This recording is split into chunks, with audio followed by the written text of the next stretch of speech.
यौम ए आशुराच्या निमित्तानं आज एकेश्वर वादावर श्रद्धा ठेवणाऱ्या नागरिकांनी शहीद ए करबलाच्या महान बलिदानाचे स्मरण करून त्यांना विविध प्रकारे श्रद्धांजली अर्पण केली आहे। इस्लाम धर्मात 10 मुहर्रम या दिवसाला विशेष महत्त्व आहे। इस्लामी इतिहासातील अनेक महत्त्वपूर्ण घटना याच दिवशी घडल्या असून याच दिवशी पैगंबर मुहम्मद यांचे नातू हजरत इमाम हुसेन यांनी आपल्या कुटुंबीय आणि सहकाऱ्यांसह करबलाच्या रणभूमीत इस्लामाच्या रक्षणासाठी शहादत पत्करली होती। या निमित्ताने अनेकांनी आशुराचा रोजा पाळला तर काहींनी विशेष नमाज अदा करून प्रार्थना केली। शहीद ए करबलांच्या त्यागाचं स्मरण करत दरवर्षीप्रमाणे यंदाही सिटी चौक परिसरात मोठा धार्मिक कार्यक्रम आयोजित करण्यात आला। येथून मातमी मिरवणूक तसेच ताजिये काढण्यात आले।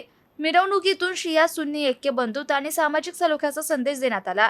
यावेळी महापालिका आयुक्त अमोल येडगे, पोलीस आयुक्त प्रवीण पवार, डीसीपींसह विविध लोकप्रतिनिधींनी आलमवर पुष्पवर्षाव करून हजरत इमाम हुसेन आणि शहीद ए करबलांना श्रद्धांजली वाहिली।